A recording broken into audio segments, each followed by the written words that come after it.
Welcome to Beyond the Closing Table with Setco Services. In this podcast, we delve into the world of real estate and explore what happens beyond the closing table. Join us for insightful discussions and expert interviews that will change the way you see real estate transactions. Welcome to Beyond the Closing Table. I'm George Brandon Jr., sponsored by Setco Services.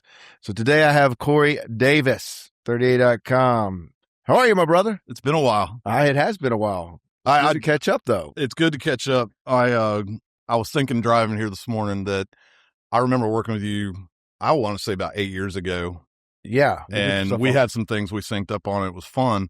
But when I was told that you were doing a podcast and you're 80 into it, I was like, the first thing I thought of was like, George is not about this. He did not want to do it. So you are now into doing things that make you uncomfortable and having conversations with people, which I love. Well, it wasn't, I love having conversations with people. I didn't like being any kind of public persona or putting it out there. I always branded the company first. Yeah. And that's where our relationship, where you're getting that. But it's like we just talked about. I enjoy doing it. And I've learned so much about people that I've known for 30 freaking years. And they're like, I don't know if it's me or this environment or Abby, but sometimes people just vomit stuff that they typically probably wouldn't say out in, just the normal course of conversation. I said vomit may not be the right word. What do we say? Upchuck. They're yeah. They're very open and honest with me. Yeah. Right? Hey, look, here's the thing. We're doing this. Mm-hmm. This is now off, right? Yeah. You've turned this off. I'm turning mine off. He's pointing to his phone, people. It's face down. Yeah. We're not in a restaurant where it's chaotic. Somebody's always walking up to you. That's where lunch meetings are done. Uh-huh. We're in a quiet room. It's quite awesome little studio here. Yeah, having a conversation. And we're forced to have to talk to each other now. Exactly. So. We have to stare at each other starry-eyed and talk to each other. To the point of these phones, and it's probably because I have teenagers right now, I've decided that when I can totally get rid of this thing, I have met a level of success that will make me truly happy. The joy, the most joy that I have in a day, and my company's going to hear me say this at some point, is when I forget that I put it on Do Not Disturb and the phone hasn't rung all day or I haven't gotten any notifications. Why isn't anybody calling me? Yeah. But I do. You have that tick that you have to pick it up and see, did somebody do something? I'm just as guilty. Yeah. But, and I'm probably better than anybody in my family about just ignoring it for a period of time, usually later in the evening. But I just feel like we've gotten so attached to everything. I mean, I've talked about, I bought a Tesla. I know that's kind of shocking for you too. It's not the truck shoebox thing, is it? No. Thank you. I got the Y, the little inexpensive one. Love it. Good for you. But I did everything on the app. Everything. I can make it come pick me up on my app. And I'm tied to that phone. So anyway, let's first, before we get into the business side of things, where did you grow up? I grew up in Fort Walton. Okay. I was born in Fort Walton. Dad was in the Air Force. Mom flew for Eastern Airlines. Okay. Eastern Airlines. Oh yeah. That's the old one you can smoke on and. Okay. All right. I just never heard of Eastern. This is how Memphis. That was a Northwest. Yeah. Eastern Airlines. It was pretty well known. Did it get gobbled up somewhere? Who knows? Okay. Mom was a stewardess. She was a stewardess. So there were ski parties and Mom and Dad met in Fort Walton Beach at a ski party. I know where they lived. It's kind of where that new bridge they're building. There's the little apartments that were right there. It's kind of, I think, where they first lived. And, Dad's in the Air Force. So that was like right when he got out of Berkeley and, officer school, whatever, all that. And he ended up over in Fort Walton flying F-4s at the time. And that just kind of spun us all around the world. Interesting story. A lot of people, he was real quiet about what he did, but he definitely was in the Vietnam War. He got shot down. Okay. Those guys those F4 guys. F4 guys, you could see him coming. Well, you could also see him coming from 14 miles away because of the smoke out of the back of it. That's right. And they weren't the quietest airplanes either, but if you're flying, a little more efficient. Yeah, so he was over there doing that, and he got shot down. We have the audio tape of when he was on the deck, and Really? Yeah, so it's the cool story is there was a guy named, I think his name was Mike Francisco, and he was a helicopter pilot. He forgot that they told him he couldn't go get Dad. He turned his radio off, and they said, "You don't have enough gas to go get him." And he goes, "I'm sorry, I can't hear you." And he turned it off. He knew his helicopter. He radioed, I think, Dad, the way it's been along. I've listened to it maybe once. I don't want to hear it anymore. But he said, "You got one shot to jump in this helicopter." And, he was taking fire. They got out of there. Yeah. So they were good friends the rest of their lives. Awesome. Yeah, I bet they were. Yeah. So they were over there. I was over here. I was born, I believe. This is where the fog of being a little bit older is. I was born while he was over there.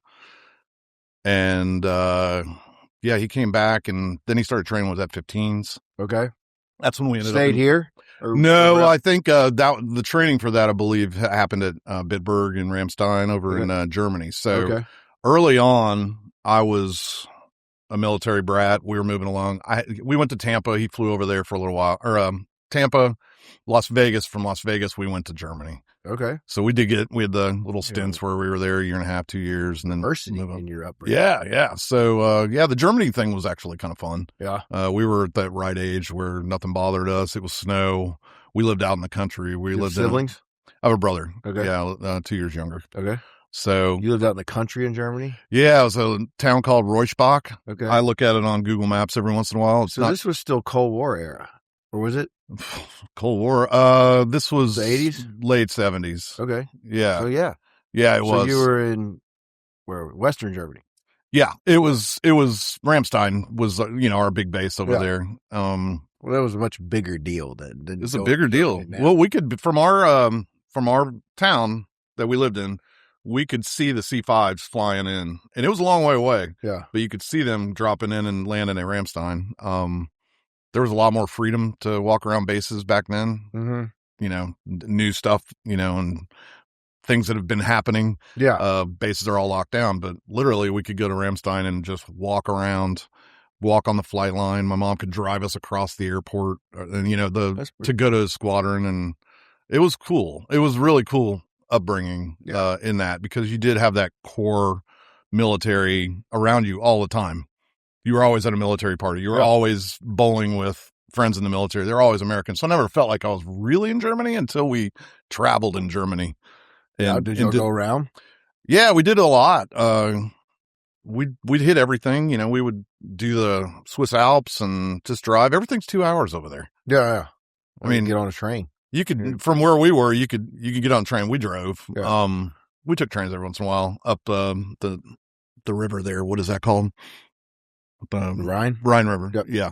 And we would do that, Rhine River cruises and stuff. And, it's an hour away. But then we would also take trains to other bases and go to other bases. And we did 3 years of Oktoberfest. Oh, yeah. I would like to do that. Yeah, it's probably way different. We were there the last time we went. We were staying at the base just off of there. But you were too young to indulge. Oh, my parents did. You want to know the rule? Go ahead. This my mom's going to listen to this. The rule was we would do a beer tent. Okay. And then we would do 2 rides. Okay. Because they had little fair rides out there. Yeah. And then another beer tent. Okay. And then 2 rides. And then 2 rides. Kids, parents.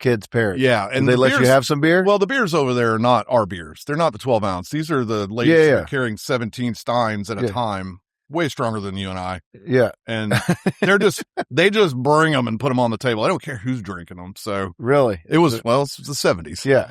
So you did get to have a sip or two. I used to put pretzels in my parents' beer, and it would ruin the taste of their beer, so we could go outside and ride more. The salt ruins beer taste. So tactful, I guess. It was good, but that was fun. The real world moment was when we were leaving. I think the last time we went to Oktoberfest, we got to the base and it was kind of locked down a little bit, and they had a terrorist bombing at the front gate. Really? that we had just walked through about hour and a half before. Huh. So we had what time frame was this? Were we in the 80s yet? I got to do it on grades. It was probably 3rd or 4th grade. Okay. So think about late night. Calm then. What's that? It was pretty calm. Man, I mean, the Cold War was going on, so it was all curtain shit, but it didn't. somebody's always like active war going on. Somebody's always mad at us. Yeah, I get that. Like, somebody tried to blow up the gate. Well, somebody look, the NATO building that my dad worked in at near the end of us being there. I mean, I forget what nationality it was or country did it, but they drove a white van up to the front of it and blew it up in front of the NATO building. Damn. On base. So, wow. Yeah. So it was, and that was right up the hill from our school. So, in fourth grade, you don't know what just happened. Yeah. You're like, why are they doing that? Fireworks over there. Yeah. So it was, but look, it was a wonderful town we lived in. You think about the 70s, they're only removed 15, 20 years from World War II. Yeah. And those bunkers are up in the hills. We used to go up in the German bunkers all the time. Really? All the time. That'd be kind of cool. Well, the way we got to them, it was very hilly. We would jump on the back of the farmers' trailers. They would be leaving early in the morning. And you figured out which guy was going to what field. And you could just ride. They either knew we were on there or they didn't know we were on there. and then you would see them going back to town. Well, you had to really haul it to get back into town, but they would drive you miles out without even knowing. And you just go exploring old bunkers. Yeah. Today, that's how kids disappear. Yeah. No shit. But back in the 70s, it was like a playground. Yeah. Much different. I get it. Yeah. All right. So 3rd, 4th grade, Germany. Yep. Good experience though there. Loved it. Okay. Loved it. I haven't been to Germany. It was fun. The amount of snow, the town was cool. Again, I looked at it. You look at it now, and there's brand new neighborhoods all on the outskirt of the town. Yeah. So it still has that feel. Like the center of town still has that feel. Yeah. We played in a friend of ours' house that had this huge barn, and they had this crow's nest way up there, which was definitely a turret or a lookout to a sniper. I mean. When you look back on it, you're like, that's what that was. See, that's what stuff I would think was cool. Just because the history part of it. It was cool. Yeah. All right. So where'd you come back to the States?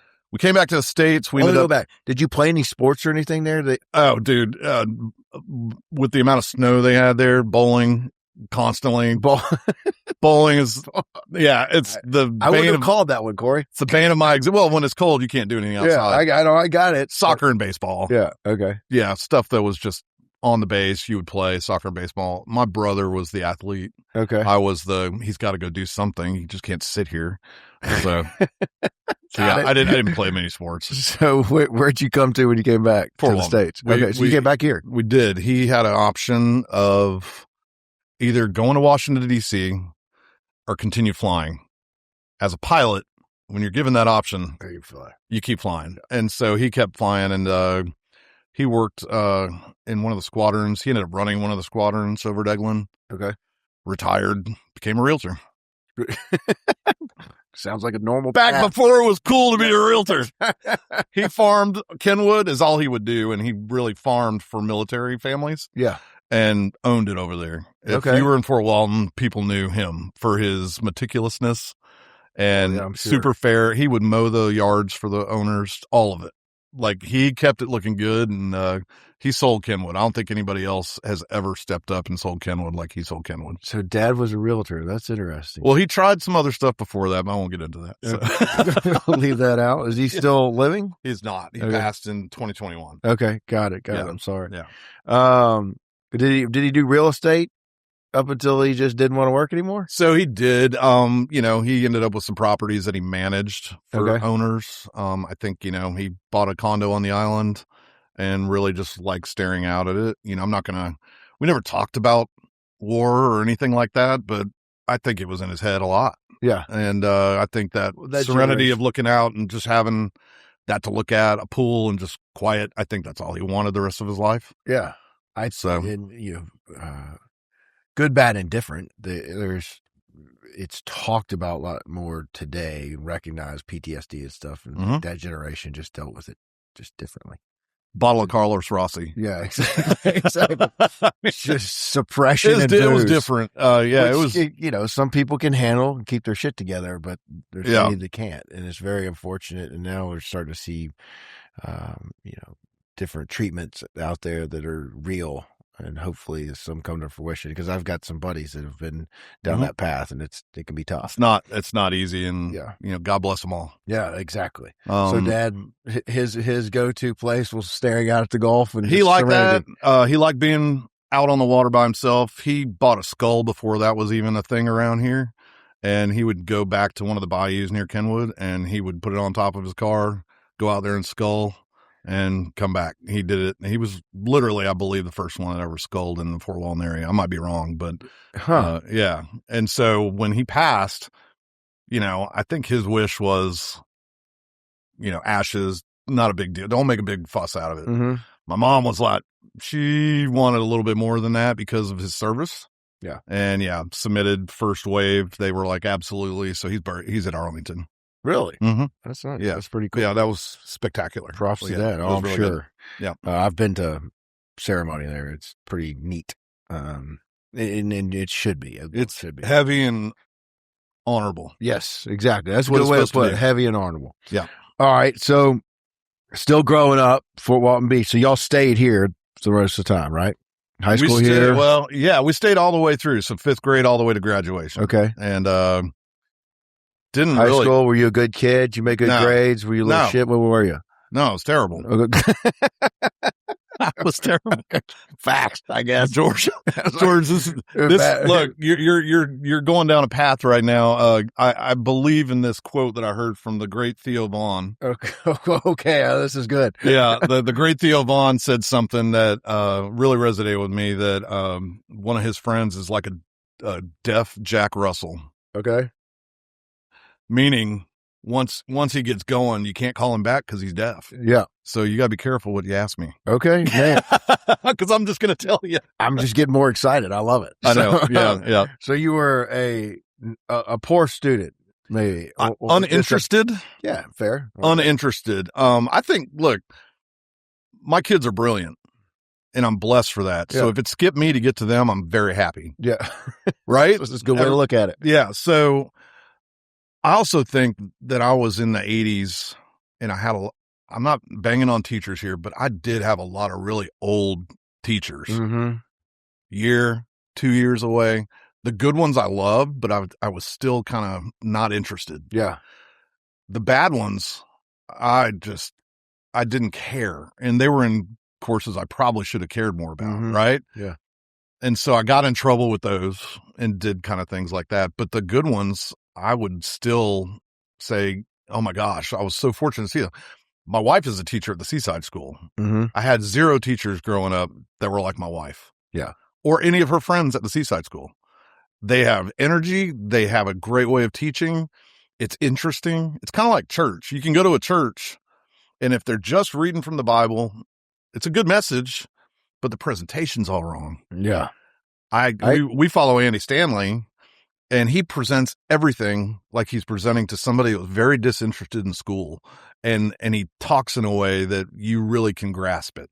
And so I'm not blaming the teachers, but I 100% get what you're saying, because I wasn't much different. I made myself make good grades because I basically because I wanted to go to Ole Miss, which didn't take a whole lot at that time. So, well, let's say it wasn't a 4.0, but it was up there. Right. But same deal. I had teachers that I engaged with that just whatever was connected in, 100s across the board. And then other ones where it just wasn't there, and whether they weren't engaged or what have you, and I did get a C. Right. So I wasn't terrible. I might have had to revisit some of these classes during summer when everybody else was at summer. But what I like that revisit. Revisit. It was around math. Yeah. And stuff that I'm like, I'm an obstinate person at times, and I'm just like, I'm never going to use this. Yeah. And that's the problem, I think, with curriculum these days. Yeah. What are you going to use the rest of your life? It sure is not going to be 4th level calculus. Yeah. I'm not. No. I know what it does, though. It trains your mind to be able to grasp and learn and attack things with your mind. I get that. Yeah. You just don't get it when you're 16 years old. No, I don't get that when I'm 16. I'm with you. I'm with you. So what happened after high school? So after you graduated, right? Of course. You didn't have to revisit the whole. Okay. No, yeah, we had the big party. Everything was good. Okay. It was, it was that moment where like, I think I'm going to college. I need to figure that out. I went to OW, and I'm going to call it OW because I know Abby went to Northwest. She did it for a year, but I went when it was OW, which was, I felt it was cool, but it was like a step up from Votech. You know, it was kind of like a bunch of guys like me that didn't really understand where you wanted to go. So I took some basic stuff. Fortunately, it transferred to LSU.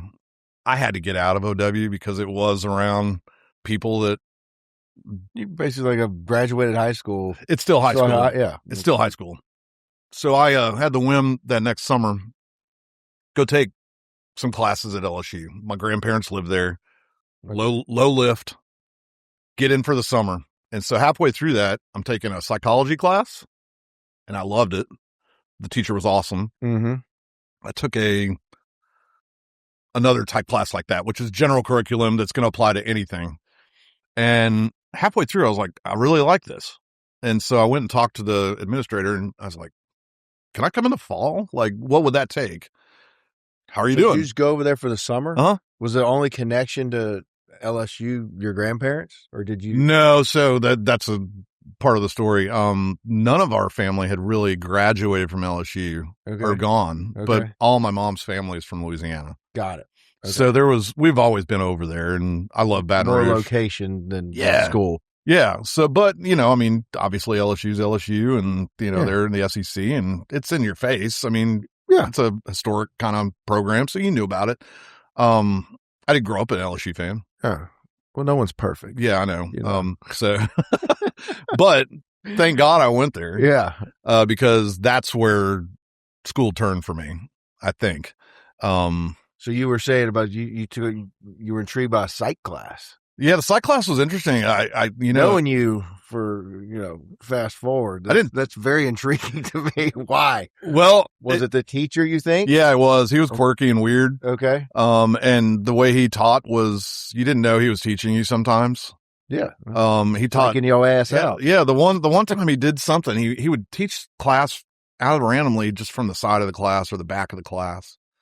I don't know why he did it, but it tied into the message of the day. Yeah. And it's kind of like you had to turn around, look at him. It was weird, but he did weird things like that. That was a little bit above and beyond just standing and preaching at the front and telling you to learn something because you have a test coming up. Well, like you said, you're engaged though. I was engaged. Yeah. So then I was like, wow, this is pretty cool. I got there, took the classes they kind of wanted you to take, and fortunately got into a little bit of the college radio stuff. And then I was friends with some guys that were doing sports, and how did the radio happen? I had a friend that said, hey, I was DJing at night, just at a club, just being Shut your mouth. I was. You were DJing. I wasn't beat mixing. Okay. I wasn't beat mixing. But we started going to this bar that was near us. This is, are we record CDs. scratching here? Nah, okay. CDs. All right. I thought we were fast forward a little bit. Yeah. Okay. Yeah. CDs. And then bait everybody to make you that old. That's right. So it was CDs, but we had kept showing up to this club that was right next to all where we lived. Okay. But it was terrible. The DJ sucked. Sometimes he wouldn't even show up. So I just told the owner, I was like, we'll keep showing up. They want me to DJ. And of course the guy's like, yeah, whatever. You can DJ. I was like, dude, this is in my car. I had like 400 CDs in that book that, you slide them all out. I was like, I'll do it right now for free. Shut the place down. The place was going nuts. He goes, how many days a week can you do this? I was like, I don't know. You might want to ask everybody that's in here how many days they're going to show up, because that's what you're going to see. Yeah. But so I did that for a while. It was fun. Ended up doing it at another place. That was really the downfall of, I needed to stop doing it because it was too much fun. Yeah. And it was a cool place, but it was the same scenario. Bad DJ. The guy, I said, I'll do it. Yeah, cool. The owner was in there doing it. And I was like, I'll do it. Seriously, I'll just do it. And then all my friends started showing up to that. So then I was like, wow, that's kind of fun. And then the music happened. And then I met a guy that worked for KLSU, and he was like, why don't you come and spin live on air? And I was like, okay. Nice. And then I met friends that were doing sports. One of the guys that I was good friends with at the time has been the softball announcer for LSU and ladies basketball since we graduated. Really? So he's been doing it for today? 20. Oh yeah. Well, you got that big, strong radio voice. Yeah, it's there. It's there. Did you just play music or did you talk? I did that. There was occasionally opportunities to announce baseball games for LSU. Okay. But that was not for LSU. I'd never got to do LSU because Patrick and a friend of mine, Rich, they were always the guys. There's guys, Charles Hannegriff at the time. They were the guys for baseball. They were way more into it. I would call the regional baseball games of like Long Beach State versus McNeese State. Okay. It was fun. It was fun, but we were out in the bleachers. And it was fun. But then, that just got me into the media side of it. Okay. But then I started taking all the classes and everything, and I enjoy all the classes. All the teachers are awesome. Did you did you kind of go that direction, or did you stay in some of the psych stuff? Oh, no, the psych was a requirement. That was just something that you could take. Kind of like you got you engaged. It got me engaged in the school. Yeah. Got it. Okay. But no, I originally was going to do criminal justice, which is ironic because my son now wants to kind of do that. He's the president, I think 3 years running or 2 years running for FPSA at South Walton. Okay. And so it's a good degree. I went to an FBI talk. Okay. And the guy was there and he was like, why do you want to do this? Blah, blah, blah. And I was like, man, I don't know. It's something in my head says that that's the direction I would want to go. And he's like, are you good at math? Because a lot of us, I was like, whoa. And I was like, oh, pump the brakes there. Yeah, hold on. So math? I thought we were just, kind of target practice and chasing people. I thought we were chasing people and shooting people. Yeah. And then he said, also, you're kind of a tall guy. And I was like, what does that mean? He goes, you're a big target. He was just trying to see how I would react to it. I was like, you're right. I really like this DJ and stuff better. So you started taking a path in school down media? I did. We had really cool teachers.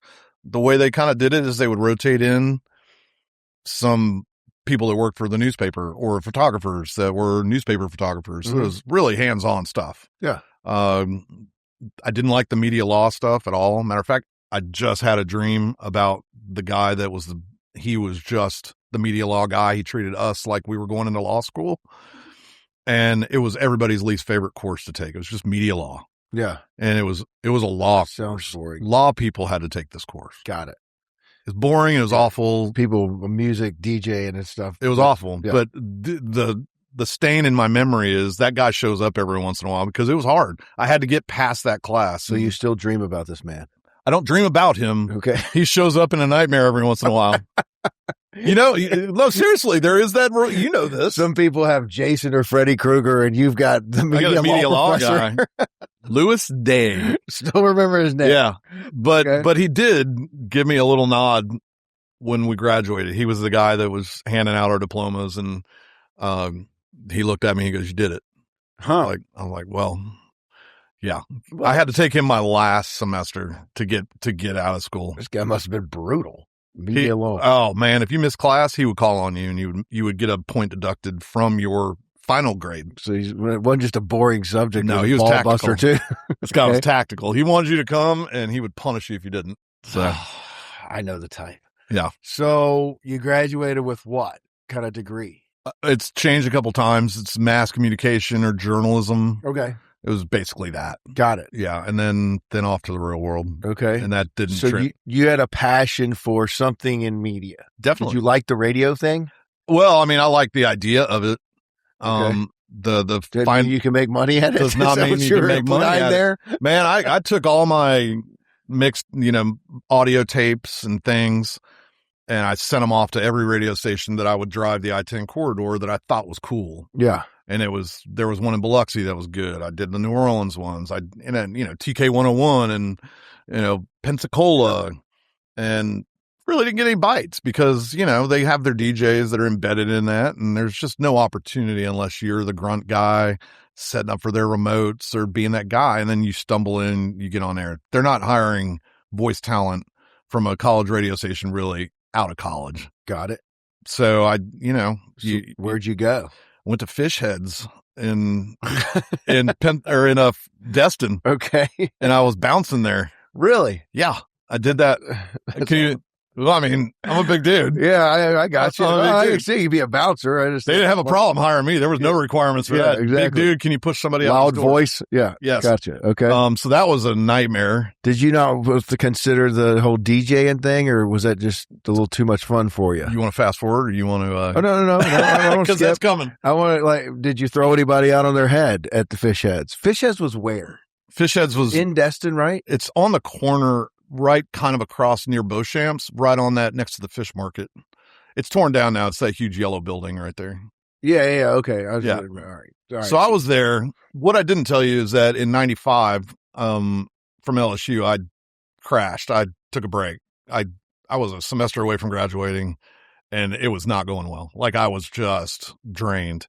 So I took a year off. From school or from DJing? School. Okay. Yeah. So this is probably I know this was a party crash type thing. It was a no bandwidth crash. I just wasn't into it. Everything was wrong. I might have had the wrong roommates at the time, just things. It didn't feel like I was in school. Right. Okay. So that went away. I did work at Country 105.5 in Fort Walton. Okay. And did overnights a bit, at 99 Rock. And that's where I met Wolfie. That's over there. If you're familiar with that name. Yeah. Legendary dude, mentor. If I have one, it probably was him at the time. Okay. He was super, super just honorable, super nice guy, very good at what he did.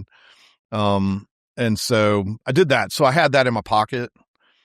When I went back to school, he cut all my liners for the afternoon show. I demanded KLSU, hey, when I come back, I'm doing the afternoon show. Well, we've got somebody on there. I was like, well, they're terrible.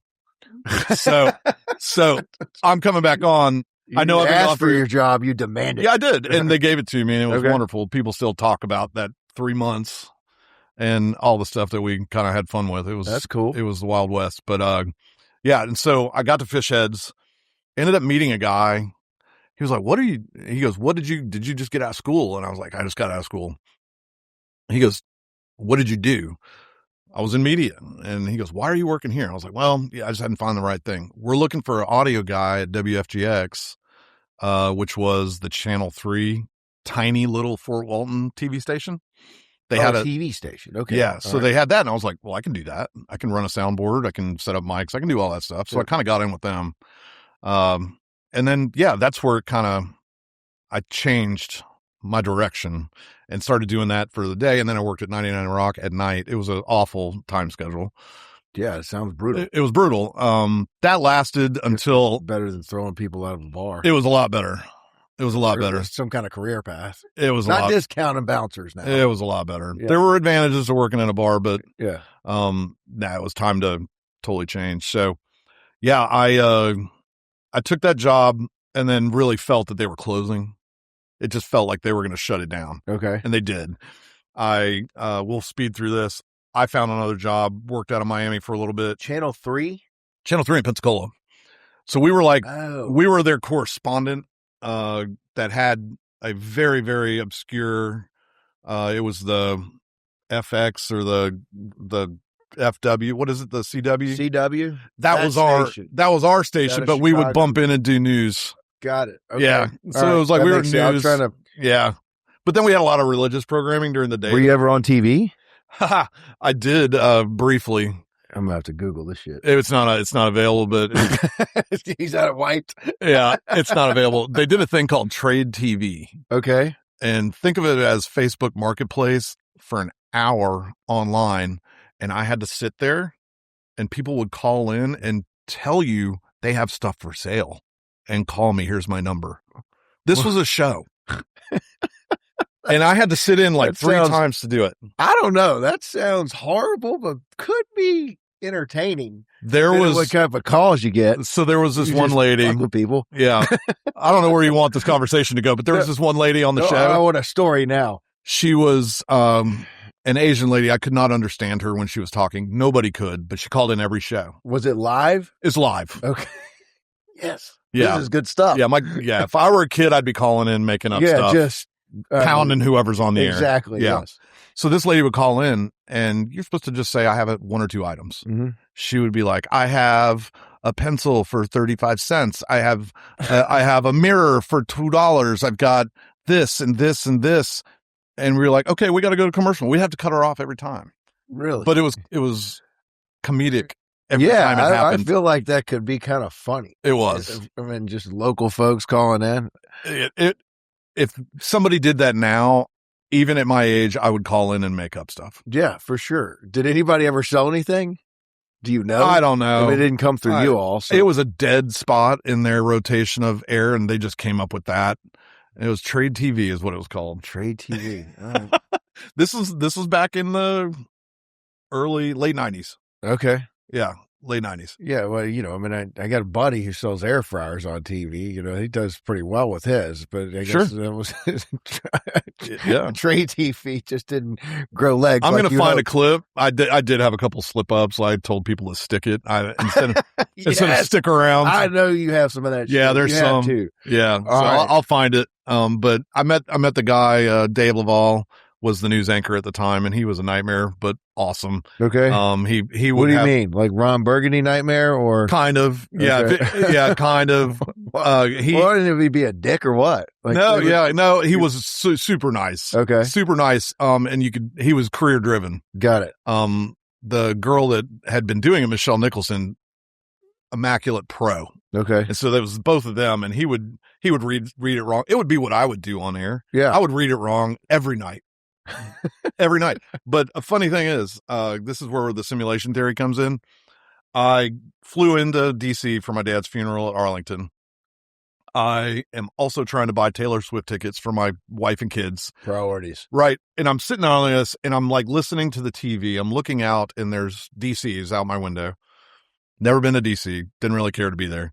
And the news comes on, and Dave Laval is doing a story in DC. He had got hired. Really? Yeah. And so I was like, fast forward 20 something years. He was there. Yeah. And he was doing a news story, and I texted him. I was like, oh my God. I was like, if I had more time, we would have to hook up. Yeah. And so, yeah. So he's done pretty well. He was in Maryland. Okay. Yeah. He was up there doing it. He was up there doing it. Fort Walton Beach to DC. Yeah. Pretty decent. Well, I mean, he was man on the street stuff. Yeah. Well, yeah. Whatever. Yeah. But that's his thing. He loves it. He loved it. So that guy, I kind of give a little bit of, credit for changing towards you a little bit. Yeah. Because I don't think if I had just been at Fish Heads and not doing a little bit of media somehow, I would have never got into sales, and I would have never got into media type environment and done that. So you're at the news station. Yeah. And then just left. Where'd you go? An opportunity? It was a babysitting job in Miami. You're going to laugh at this. It was a airline engine repair company that was based out of Fort Walton.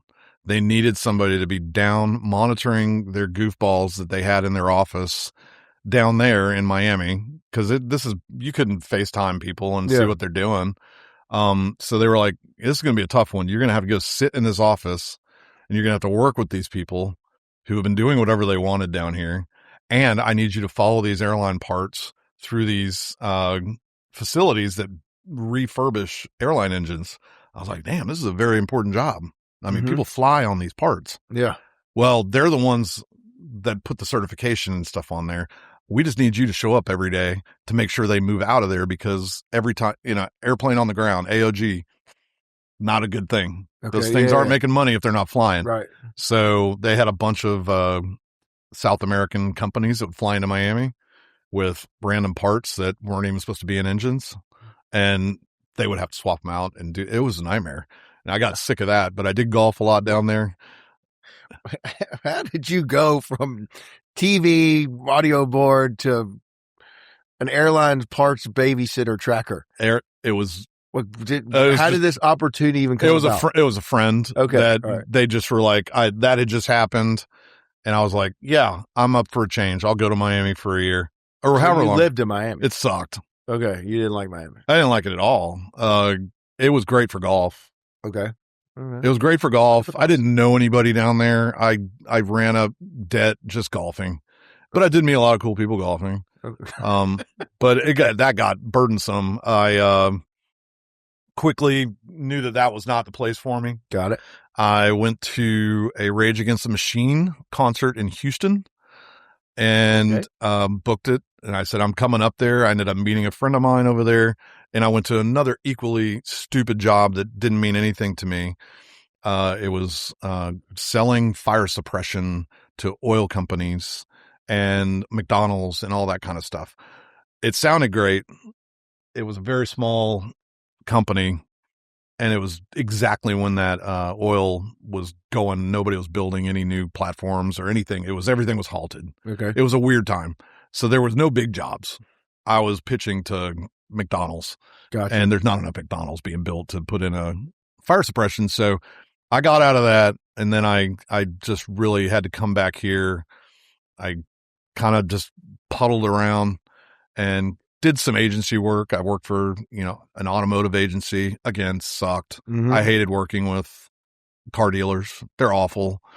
I love cars, Reserve comment. Well, I'm not going to, I would think that most of them think it is a awful job, but if it's a well-run job, they just change management so much. Oh.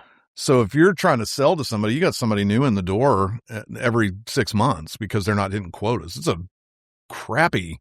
Oh yeah. It's brutal. It's a brutal sales environment. Yeah. The ones that do a good job have a lot of, their network is good. They've got 20, 30 families that will buy new cars from them, and then they get referrals off them. That's the way to do it. Yeah. And then you really don't care if you have new management because they're not getting rid of you. Yeah. Well, if you had that clientele built up in a brand, I know because, I'm a car nerd. So, sure. It's the same deal. Now you're internet buying, you're shopping online. Back in the 70s and 80s, you have no internet to go price check. You're just going to your local dealer and try to hope you get a good deal. I've told everybody that I've talked to about the Tesla buy. I didn't talk to a person right until I bought the whole thing on the app. And I'm pointing to my phone so people can see. It was the easiest process ever. Now, you don't have a lot of options with a Tesla that you do with other brands and colors and all that.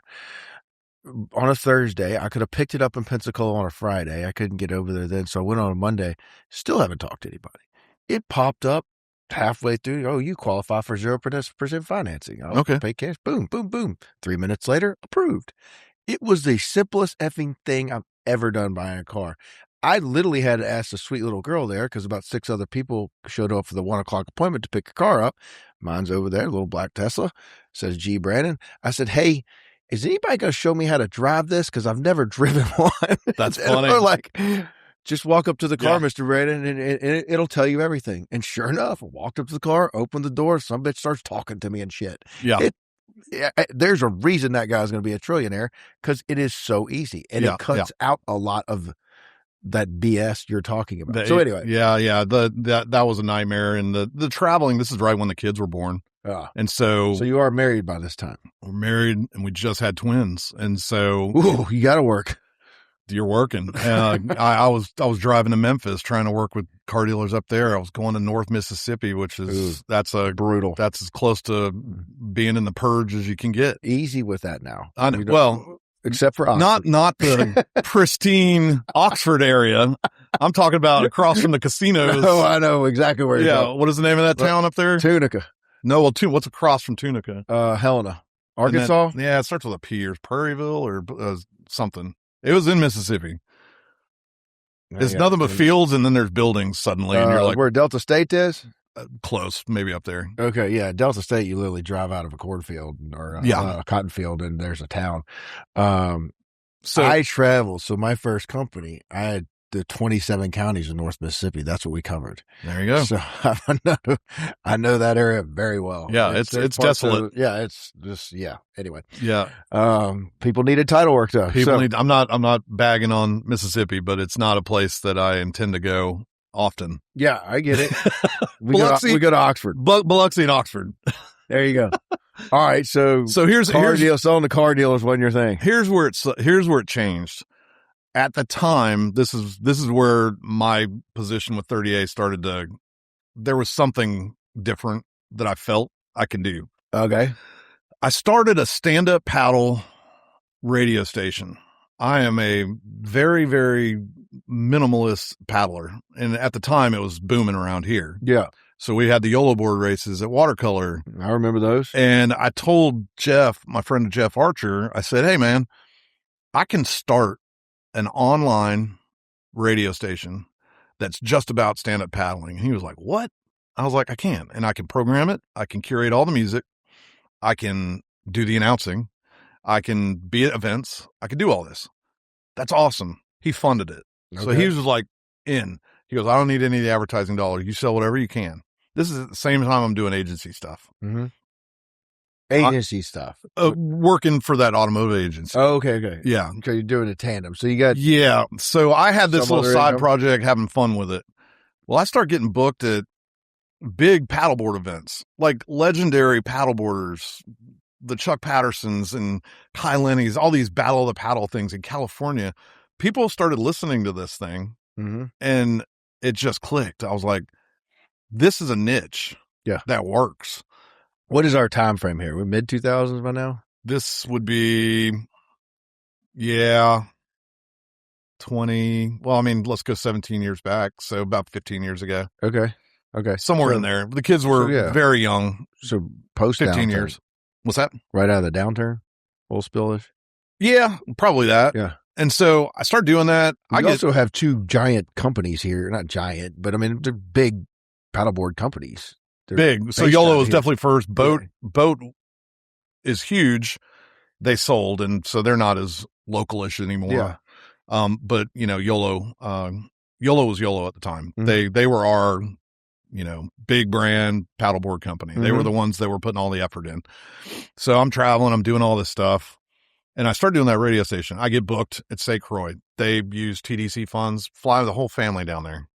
And we do some events down there. Kids had a blast. It was fun. Awesome. Water plane, all the things that you would want your kids to experience. I get booked at a Battle of the Paddle in Dana Point, California. I go do that. I'm the least qualified person to even get in the water. But I'm talking to all these people because I like talking. Yeah. And so do I. But let me talk to you for a second. Can you do a paddleboard? Absolutely. You know why? You know why? You're a big boy. You've said it 3 times on here already. You should see my paddleboard. What, is it massive? Is it as big as you? Jeff built me one. Okay. Oh, you got a custom one. So yeah. Balanced for Cory. It's one of their touring ones. It's super wide, super stable. And they've actually used it for like NFL players to demo back in the day. They're like, hey, I need to board Drew Brees' offensive line's coming out. I was like, got it. Okay. So, they built it. And I had that. I didn't take that board. I was not even in the water in any of these things I would go to. I'm announcing and just being their kind of PR guy on property. So how did the internet radio thing give you the exposure that these other events started reaching out to you? They did. It was a blip on the radar to them. They were like, this guy's doing it's a different media. It was different. It felt different than just people doing a recording and putting it on Facebook. I could almost be live. Like it was 30-minute delay, but I could send it to the station. It would be live. Right. Okay. And this is a long time ago. This is 15 years ago. So the technology now is just crazy. Internet. It was just internet. I would do little bits of video, but it was internet radio. So you could ride around, plug it into your car, and you're listening to the station. Okay. And every 30 minutes, just like a regular radio station, there would be an update from this event. So, or I could just go 20 minutes and interview people and just run that. Yeah. So it was fun. Okay. Cool. So here's where the tide turns. I started bugging Mike Ragsdale. I was like, I got to find something local. I can't keep doing this stand up traveling around. I got kids. Yeah. So I started bugging Mike and I said, hey man, I can build a radio station, 100% support of the 30A brand. I can do this. Like this is, I feel like I was my calling. I can do this for this company. And this is back in the day where, 30A, if you looked at the stats, we probably had 150,000 people on our Facebook page. It was a lot. It was an emerging, huge, recognizable brand, but it was 15 years ago. So think cost of a podcast and social media that it is 100%. Yeah. So he said, man, we're just not in position to do that yet. Get back with me in 6 months. Cool. This time he really had the brand and the app. The app was, I think, probably a newer thing, but he had the website. Right. And they were just putting events on there. There was no there was no real advertising or options, or it was a information source for people that were coming here. It's still what it is today. Yeah. But there's more layers now for sure. So I emailed him back 6 months later. Again, hey man, just not the right time. Mm-hmm. But then I kind of feel like he started vetting Jeff Archer, and him and I are good friends. Yeah. And the way I like to do business is, are you a psycho or not? If they're psycho, you can do your thing, I'll do my thing. So, but if you're not a psycho, let's work and have fun together. That in my business journal. Are you a psycho? Are you a psycho? Find out if you're a psycho or not. So going back to that psych class that got you engaged to school. So here's where the 30A turned, and I quit doing the stand-up paddle stuff, and I moved on to 30A. There's a race around Manhattan it's the Sea Paddle, and it's a huge fundraiser up there. And a friend of ours, Darian Boyle, ran it, and she'd always told us, "Come up and do it. Get a team. We'll cater to you guys. You do whatever you want." So we did a fundraiser at YOLO, played poker to raise the money for us to go. Everybody won stuff, all the money that they paid in, paid for our tickets, all the stuff. YOLO subsidized some of the ticket costs. Okay. We came up with a really ragtag, probably 2 paddlers that were very good. 3 paddlers were very good. The other one was me. I'm not very good. Okay. And the race starts under the Brooklyn Bridge. And it's a completion race. It's kind of like a Volksmarch, like a fun walk, or it's a race, but you're on the water, race, but you're still in the Hudson. You got to finish. Well, you got to dodge boats, and it was not easy. Okay. So we get up there and we do it. Mike Ragsdale decided he was going to chip in. I forget how much it was, $200, $500. He was like, just put 30A stickers on all y'all's boards and send some video. It'd be awesome. So we did that. Easy. Sponsored, yeah. He jumped in. He thought it was a cool idea. We go to load our boards from this little warehouse underneath the bridge. This is Brooklyn Bridge, the bridge. I'm carrying my board across, and a BMW, black BMW. That road down there is almost an interstate, but it's a perimeter road right there on the water. He comes speeding by. Somebody yelled, "Hey man, look out!" like that. So I spin and I turn like this. And as the car passes, it has a 30A sticker on the back of it. The car does? Yes. Okay. To my grave, it is a 30A sticker, and we're up here paddling. 30A sponsored us. Mm-hmm. This is kind of where my conspiracy simulation theory things happen. You don't really recognize it all the time. 2 weeks later, I was working. He emailed me while we were up there. Let's talk when you get back. I think it's time to go. Yeah. And so the way he started this off was, we have no bandwidth to help. You have the rights to use the logo. You come in and do whatever you can to get this thing up and running. So in year 1, I had some foundational people that kind of bought in, that were rental companies, realtors, had a few people. Mike's like, keep all of the advertising. You can let us know how much you're getting, whatever, it doesn't matter. We just want you to be able to. Was he making money yet? On the website? Well, they had their apparel, which was always making money. And they were making a little bit off of the website. Fight pretty hard to keep that brand. We'll get to that. Oh, okay. We'll get to that. Yeah, it's funny when you talk about like your epiphany, or however you want to look at it, fate, and seeing that sticker. I never really look, but we were in the islands, and we were at St. Bart's, and 2 girls walk in Seaside. Yeah. And we saw a couple of 30A t-shirts on. Like, those people, it's the brand's expanded. It's become the Hamptons of the South, if you will. It kind of is. So that's where the jump off point was. Okay. So you're in it. Are you even getting paid anything yet? Oh yeah. Okay. It was. Or were you? It was very generous. Killed. What's that? So he was. You got hired.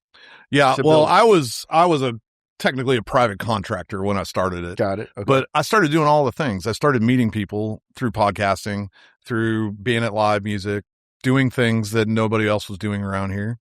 I just really enjoyed it. It was in my head. I knew how to do it. Mm-hmm. I simplified it to where the product sounded awesome. And it represented the brand. So as long as I was staying within that framework of don't do anything outside of why people even look at that sticker, which is beach lifestyle. Mm-hmm. if you go far, far away from that, you're just going to lose people. But if I'm playing music that relates to the area, feels like the area, I'm talking about things that people want to hear. There's a great movie. Do you remember Doc Hollywood? Yeah. Michael J. Fox? Yeah. Hits the cow. He has to do his service, and then he moves to LA and gets the job he really wants. Yeah. What did he do when he was over there? Do you remember? At night, he would go, and after doing plastic surgery and doing all the LA things, it's been a while since he would get on the phone and he would call the local library or radio station that would tell him the weather in the town that he was at, just so he could hear that voice and have that moment where he's like, it's quiet and nice over there. Got it. Okay. So I think that's where this started to really work, is people in Minnesota would listen to the radio station and they want to know what's going on down here. They can just reach out and touch it from Minnesota. Yeah. I've actually got a couple that now volunteer at Digital Graffiti that every time I see them, I can see their eyes light up, and they're like, they hear my voice. And they're like, that's Cory from 30A Radio. You know how long 30A Radio has been off the air? 5 years. We shut it down over COVID. And I got too busy working with clients. Yeah. So that just became a thing that it got to a point where it was super expensive to even broadcast it. And I had little time. I was trying to build our advertising. So that really created a foundation for me of. But go back. Yeah. Was the station the one that kind of catapulted into the other things? 100%. He told me after a year, you have to run our advertising. Okay. Okay. Because I don't know if it's because he found out what I'm billing or what I was making, but it opened up his eyes that, hey, we're not pitching and not working with clients to an extent that this brand has elevated itself to you. We're still doing the thrifty nickel type advertising. Yeah. And it's not because it's expensive, but it's all relative to how many eyeballs and ears you get. Yeah. We have the eyeballs and ears 12 years ago, and we started working within that. But what I've always told people is you can get the reach of an Atlanta-based media company. We're right here on 30A, and I can reach those people in Atlanta because they want to be here. Yeah. And they're going to tune into something that we do. And as long as that something is awesome, we've got a magazine that's out all out across the country. We've got, our social media is pretty much unrivaled on the coast. And you just got to operate within that framework, and we reach people. So it's that's where it started, was when he made me come in, restructure, set up advertising options. We didn't have a lot of options. It was like a NASCAR. It was just, hey, there's a sticker on the website. Yeah. And so we started to really format what's content look around all those advertising options. Is it going to be too heavy with the advertising? I mean, even with our magazine, we try and be 4 or 5 to 1 on content. Mm-hmm. We want 5 pages of content. Yeah. No, I like y'all's magazines. Some of these ones, not your Lisa's wonderful magazine that we've had on here, but some of these other ones that are the more social rags, if you will. Are you talking about the Chamber of Commerce ones where everybody's at a party? Yeah, no, well, yeah, you could call them that. I'm not reserved names, but I'm not saying any names either, but you know who they like are. 3 events with pictures, and the rest of the whole effing thing's ads. Like, it's just ads. Yeah. So, we can get down to that in a little bit. Yeah. So the radio really kind of catapulted the advertising portion. Is that it opened up statement? It opened up the door for them to bring me inside. Okay. I don't think I would have been hired any other way had you not done the radio. Had I not, I know people listened to it, because at one point you had like 1 million listeners. There was a lot. Yeah. There was a lot. Okay. Yeah. There was a lot. That's a good thing. It's a niche within a extremely strong brand. So it was a different offering that we had that just hit a different nerve. Okay. Some people like to read, and they can read our website all day. Some people like to hear audible things, which is the way I would listen to a book on an iPhone before I can sit down and mentally shut down enough to actually read that book. Same. It would take me 50 hours to read a book where I can finish it in 10 on the iPhone. That's just the way my mind works. It doesn't mean it's for everybody, but I'm a music YOLO board. Yeah. So when did you start taking over the advertising? That day. Well, give me a time frame. Like what? 12 years ago. 12 years ago. Yeah, let's say about 12 years ago. Okay.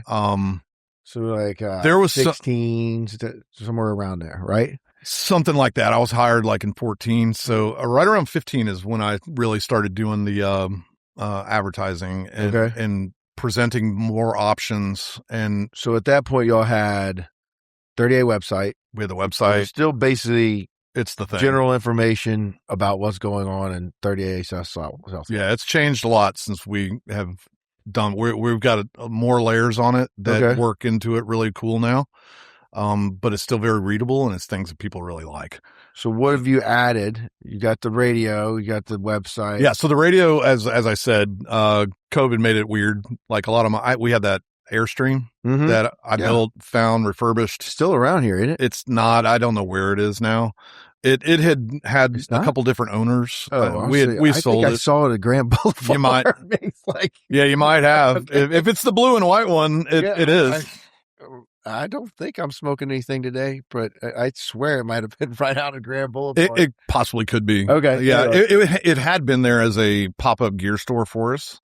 And then it just, it was another thing. We just decided to sell it. I think the people that were running our apparel took ownership of it, and then who knows what they did with it. I have no idea. Got it. Okay. So your website, radio, 15, you're social taking media, over social media. Yeah, that's where it started. Okay. Obviously we built a newsletter, a strong newsletter list that we use a couple times a month for, once just general information, ability to do a blast once a month. We try and limit it. Can you talk about protecting the brand? Yeah, explain that a little bit more. Like, what do you mean by that? Just because I know some history. Talk about other people using 30A and stuff like that? I know at least there was a pretty serious challenge to it at once upon a time. This is back. I'm not as privy to that. I do before you. I do see the cease and desist orders go out. I might be the one that finds that stuff, and then our lawyer takes over. I'm not going to speak to that. Yeah. But that is something that you have to protect for sure. I get it. Yeah. I get why they do it. And yeah. I can't stop you. That was before you guys expanded or you came on board.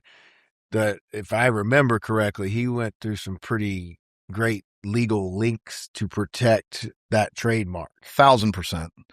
Yeah. And rightfully so. If he did 1,000%. And there's angles that you protect, and then some are unprotectable. Yeah. Like if you wanted to name it Setco 30A, you could. Yeah. There's no stopping that, but you can't use our sunshine. You can't use the blue. You can't use all that. That's what my office records stuff as. So thanks, but we don't use the sunshine or the blue colors. That our blue is different. I'm not saying that we're the reason for it. I feel like I was right there at the beginning of people using that 30A as an identifier. Sure. And a lot of companies, almost every company that launches seems to integrate that in there. Not a lot, but I'm saying. There aren't a lot that do it. The TDC, about the same time, did that huge campaign to separate us from Destin. Of course. A bunch of bitching about that, but I think they did a pretty good job creating the beaches of South Walton. And then the 30A brand was kind of in tandem with that. And we supported 100%. You should. Yeah. But in reality, people still say 30A.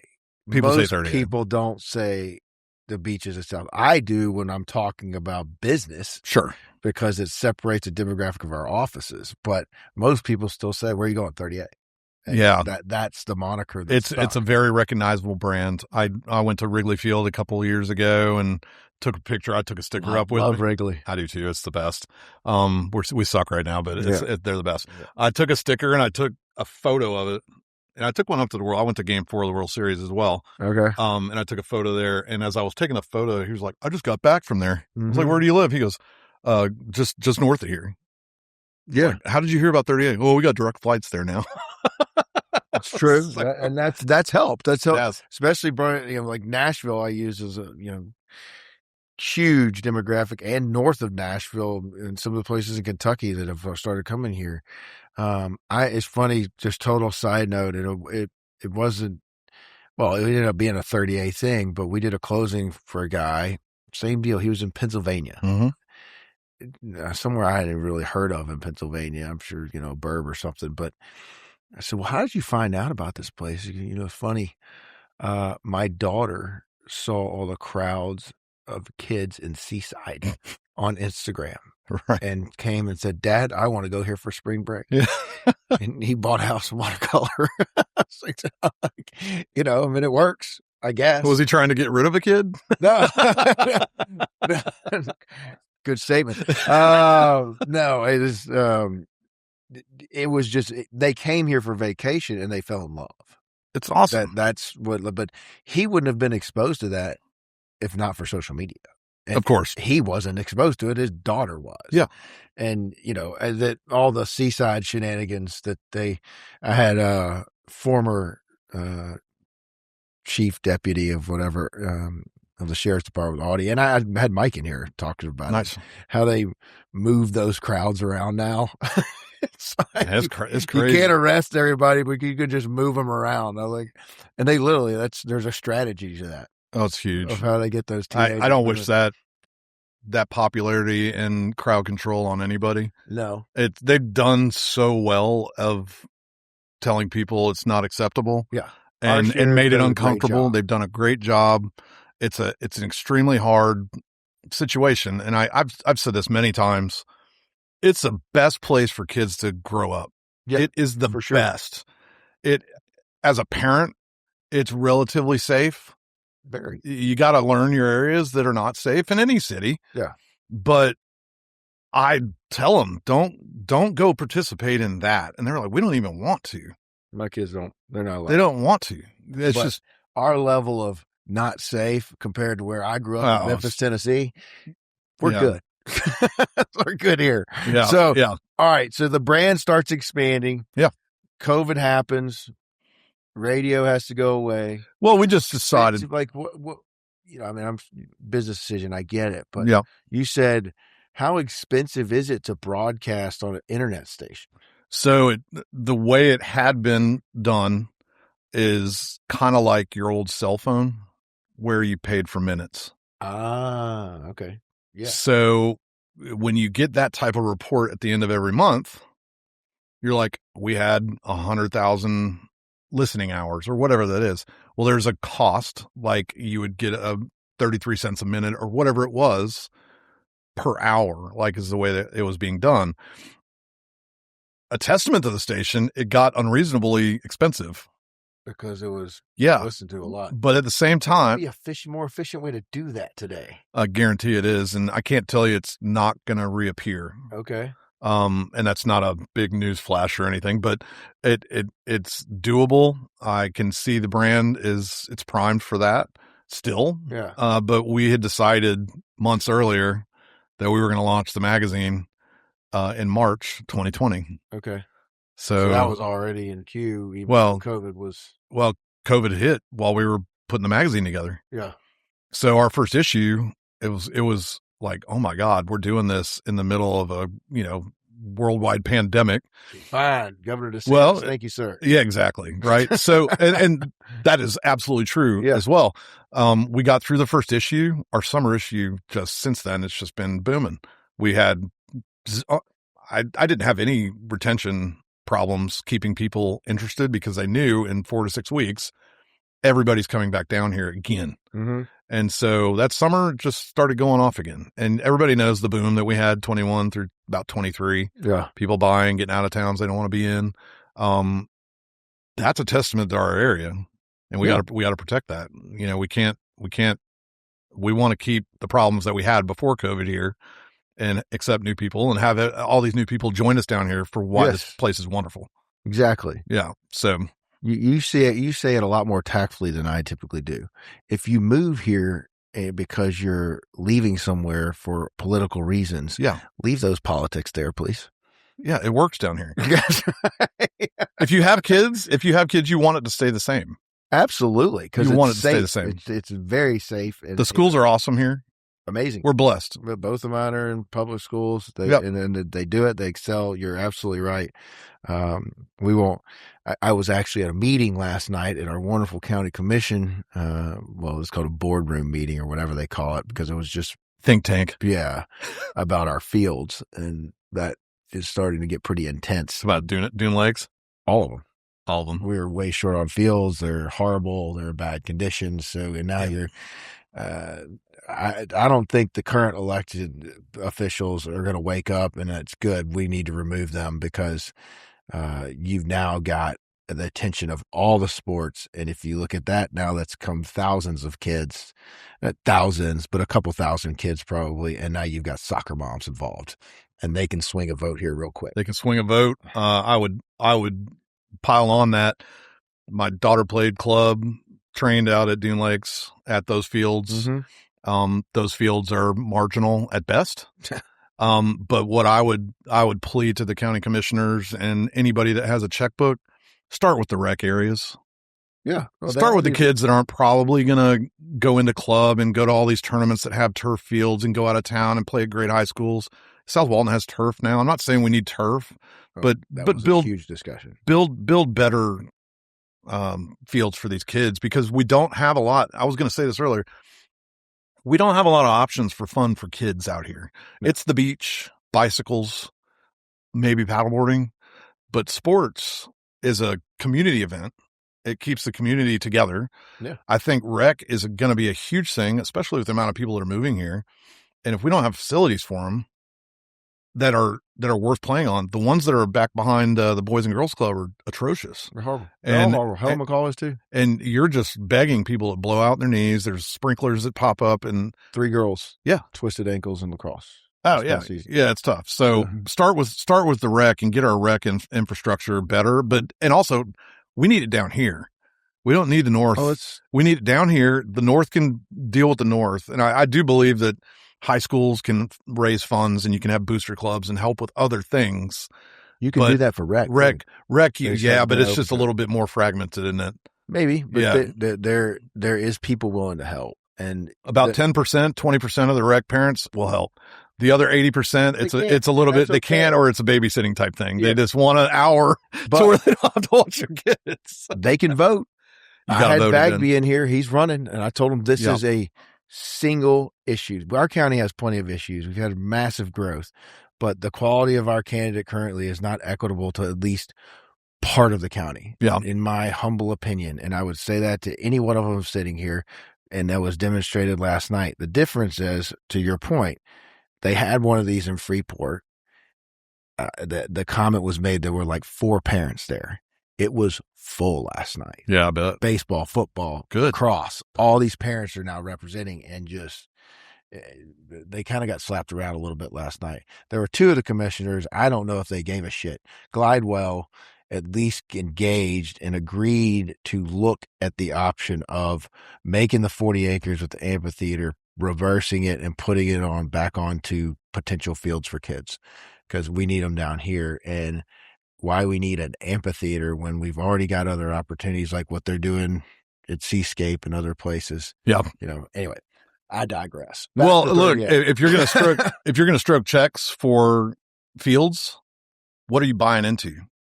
You're buying into, let's say, Gulf South, the soccer program out at Dune Lakes. Yeah. You're not buying into one soccer team. There are 10, 15, 20 different teams for boys and girls there. Multiply that times 12 to 15 kids on each team, plus parents, grandparents, and people that come out and watch them practice, and they sit there for all these practices. Think about the opportunity of having a field named after you. Yeah, there's all kinds of advertising opportunity. Your captivated audience, they're out there sitting. Support that type of program. That's an instant niche that you can advertise within, and also do some good and get some fields. Developing our kids. That's one of the main things, was the condition of the fields and the ability to develop our kids. You've got South Walton just won the state championship. Yep. Both lacrosse boys and girls at South Walton went to regionals. Football went to regionals. You've got the girls soccer program at South Walton is renowned statewide. We're a 3A team. that is forced to play once we make the playoffs. They're forced to play all these teams that are private schools that can basically recruit their area and get all these good players to go. You got a core of girls the past about 4 or 5 years. They've made the state Final Four 2 or 3 times now. That's awesome. I didn't know that one. Oh no, I don't follow soccer. The coach over there is Nails, Coach Out, Jason Reagan is amazing coach. Actually, our cousin is the JV coach now. Okay. For the girls over there, and he's doing that. So it's a great program, but you can look at South Walton; they're doing it right. Yeah, it's exciting to watch. Mm-hmm. I was here when that school was built. Right. You know, my sisters that were here went to Niceville, but because that was before it was built. Did you go to South Walton? Why are you frowning? Because it's a lot cooler now than when you went. Did you see that face? Huh? Yeah. I don't know that my kids are actually in school at South Walton, I'll tell you that. The schedules are a lot different than when I went to high school. You were there from 7 to 2, and you never got to leave campus. Well, we were 8 to 3, and then then I had practice, either lacrosse or football afterwards. So I was really there from about 7:30 to 7 at night. And today, they once you get into junior or senior year, they may go 3 times a week at 10 o'clock and 12, and they're back home. I get there's a copy. Too much opportunity for trouble with these kids, Cory. My kids told me, keep your ID on your phone, and they have a stock email that they say, I want to check out at 12:15. Whenever they're done, email that to attendance with your ID. I just copy and paste and I send it to them. And they're at the beach. They're at the beach or they're working. God, life is good, huh? Yeah. Well, Cooper's now a full-time South Walton lifeguard. Okay. So he just started that. Nice. And Chloe's been working at Beach Happy Cafe for 3 years, but she's also a babysitting mogul. Okay. And, babysitting mogul. Dude, she makes a ton of money babysitting. Well, people value their time away from their kids around here. Yeah, I get that. Yeah, it's super good. That's kind of how we got connected. But, Miss Catherine, the swim teacher, will be very proud of your young lifeguard. Oh, yeah. Props to him. Oh, yeah. It's probably not a bad gig. He likes it. He did the South Walton Junior Lifeguard Program. Yeah. And they just posted on their social media his little graduation photo with long hair when he was a little kid. And he did that for 2 or 3 years. And then that's cool. Now he's full-time. That's a feeder program. It is. It really is. I love it. Yeah. All right. So what are we doing today with 30A.com? Man, it is busy as hell. We have a small company that has a big presence. So what are all the avenues? You got the magazine still? Yeah. We've got the magazines that I'm in the middle of the week right now. We have due date on Friday for last ads for this summer issue. It's a, summer 250, America 250 type issue. It's going to be fun. Yeah, it's going to be awesome. It's a really good one to be in. The website's just humming. What we have on the website that I've kind of curated over the past couple of years, and we go back a long way on what I was able to do and the way things were set up a while ago. I'm not going to get too much into that. There was an alignment that was with a firm here in town. You talking about us? No, not us. Oh. Why we started doing business. Oh, got you. Yeah. There was a alignment with a particular real estate company. Okay. And Yeah. And that has passed. Mm-hmm. We've also changed ownership. I heard that. Yeah. I didn't know what you wanted to talk about there. We can gloss over it for sure. So we opened up real estate to anybody. And it was just a weird thing for me. Oh, I see where you're going. You weren't talking about me. You're talking about the real estate company in general. Yeah. So here. Wait, I interrupted you. You started saying it was a weird thing for you. It was a lot weird. Well, yeah. Well, it was a lot. What the hell does that mean, Cory? Because I understood the why. Right. But it was not my company. Right. And when you isolate it and it filters down, I think a lot of doors might have closed just a tad.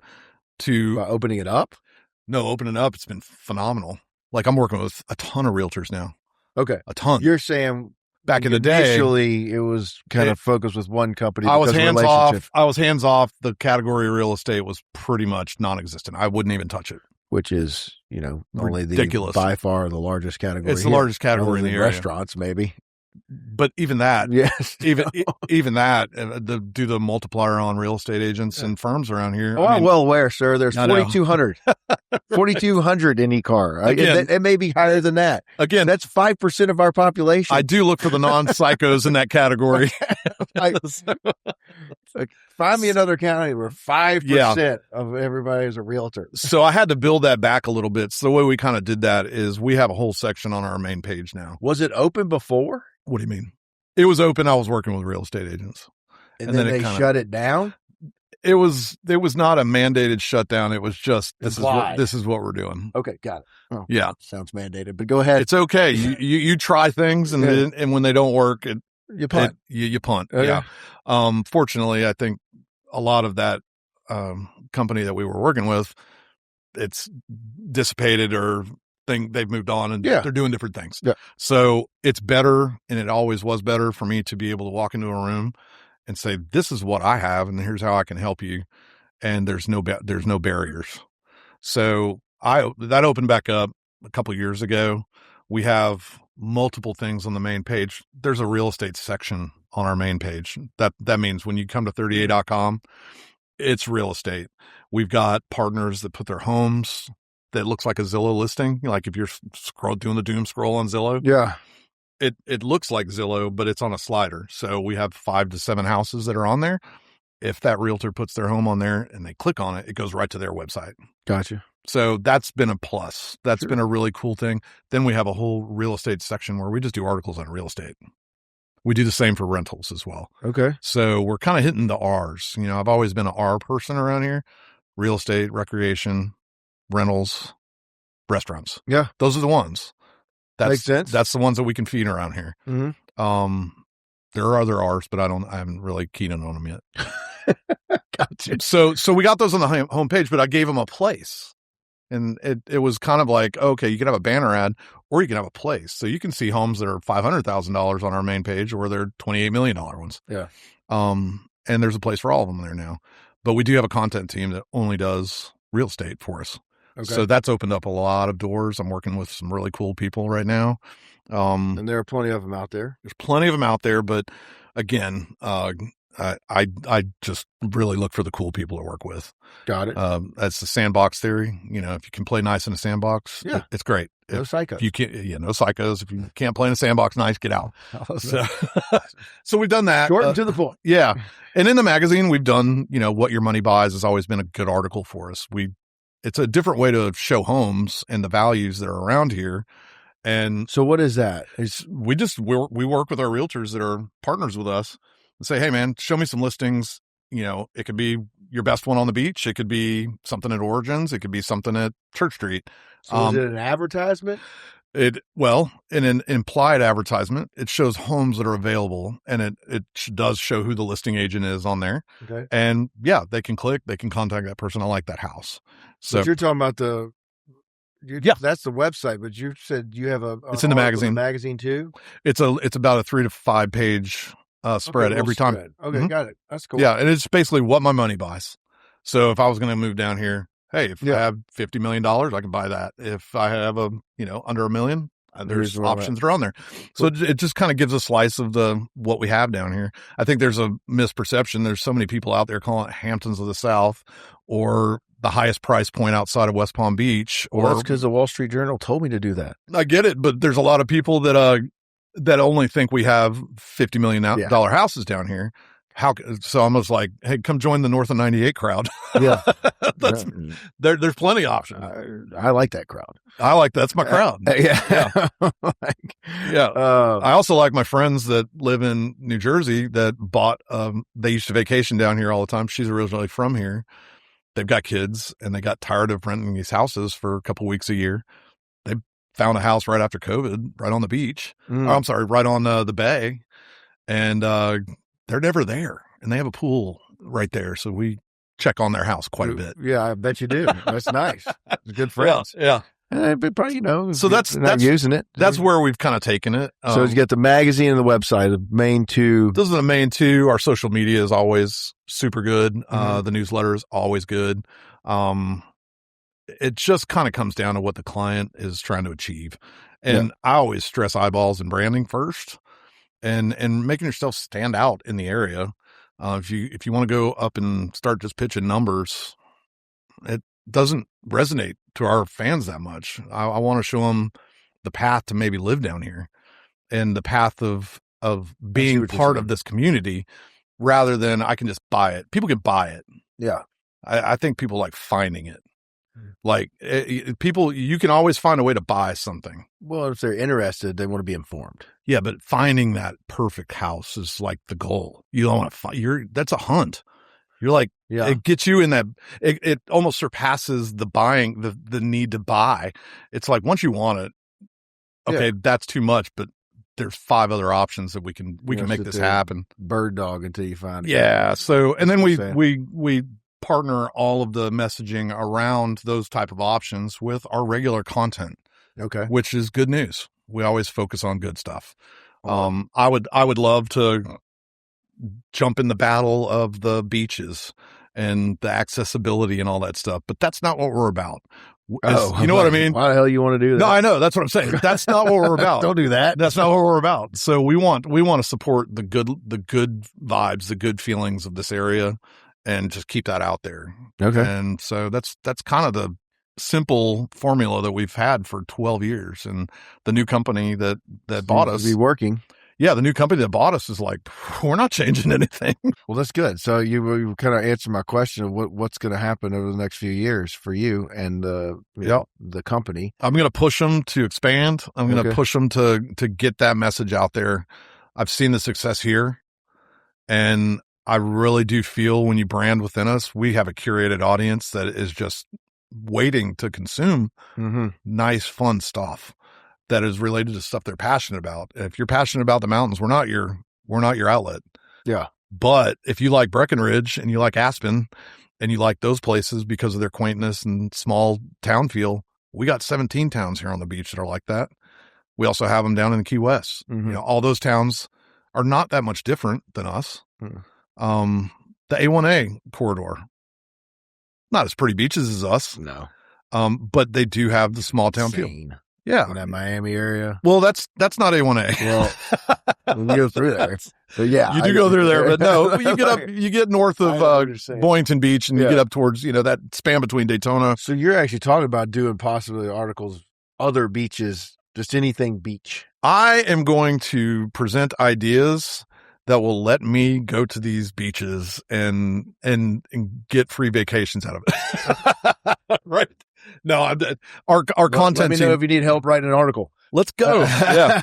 No, but that's where I think it goes. I think that, we want to have hands-on experience and talk about things that are tangible and not just pump stories out there. So how much do you tie the magazine into like social media?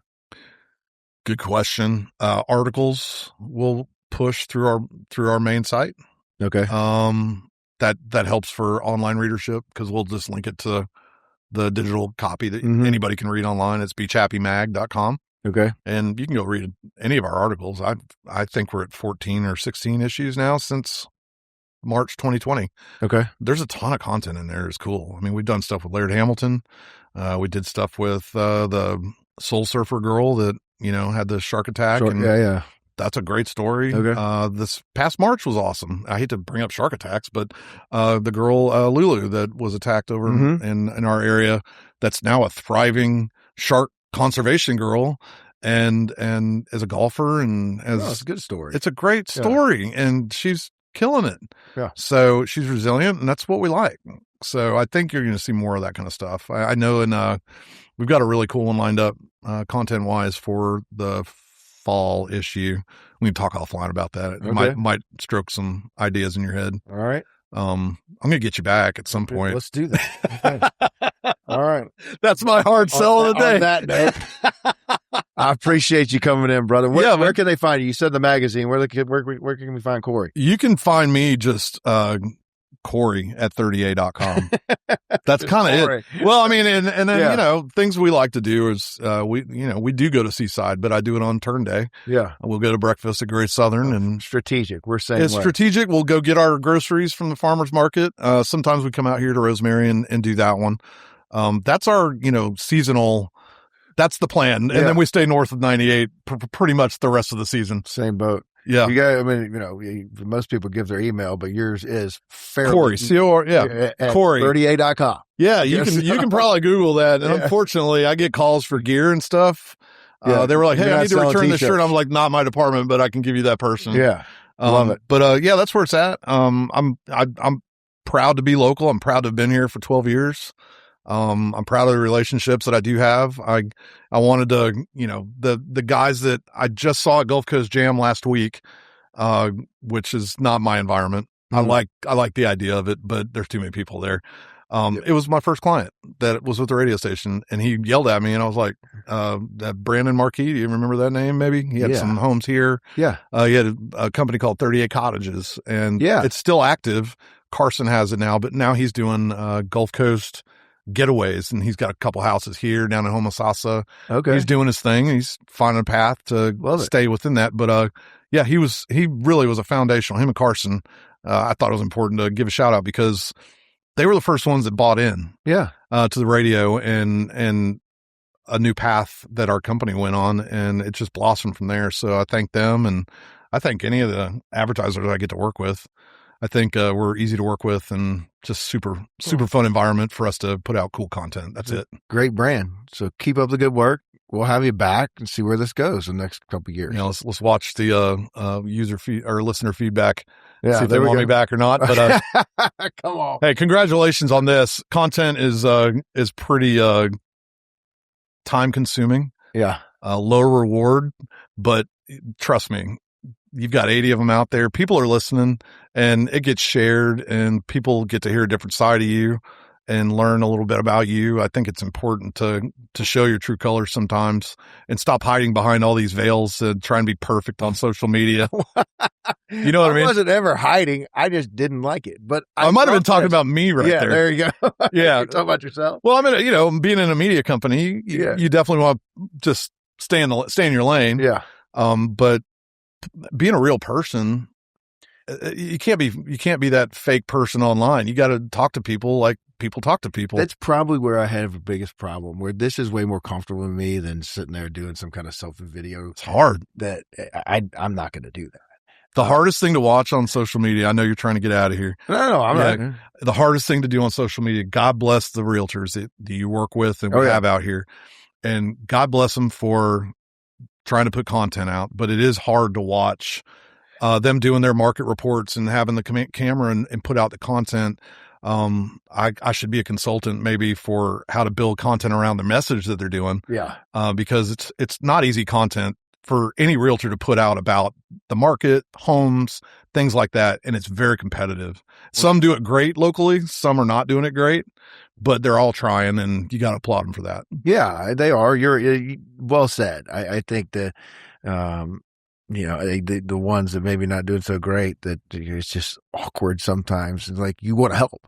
But I'm way more comfortable in this where I don't really pay attention to that, and I'm just talking to somebody.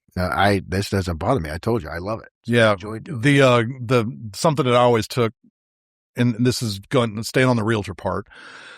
The way to promote homes, you got to get it in front of eyeballs, right? Mm-hmm. And eyeballs need to see it. So there was a house. I'm not going to say it. Everybody knows it. It was at the time the most expensive house. I think about $50,000 was put in to produce this amazing piece of content for this house. And here we are, like, we should promote this through what we do. The eyeballs will get there. Seems like there was no budget for it, and they're sitting on 3 views of this video. Did they spend $50,000? Yeah, at least $50,000. Jeez. And I'm like, you could probably do a video for $2,000. Yeah. Budget the $45,000, and it's going to go out to 1 million people, no matter who you use, and just boost the crap out of that. Yeah. So there's a happy medium on content, and you're out there coaching them up. I haven't done that yet, but I am hiring. And like, you can hire me for this. This is a new venture I'm launching here with you, George. You heard it here. It's the new company on 30A. Dialing in realtor content, sponsored by Setco Services. Okay. I'm in, Coach. I don't know why I even brought that up. Dude, all good. Yeah. Thank you for being here. Yeah, man. I'm glad we finally got to connect. Sorry I quizzed you so much about what the content was going to be, and you said, dude, we're just going to talk. And then I was like, I'm in. Well, I told her, I was like, he's wearing me out. He thinks I want something from him. I don't want anything. Just come on and chat. Yeah, good, I didn't look at the camera once, but thank y'all for watching, George. like, share, and subscribe, all that stuff. See you, buddy. Thank you, bud. It's good seeing you. Yeah, man.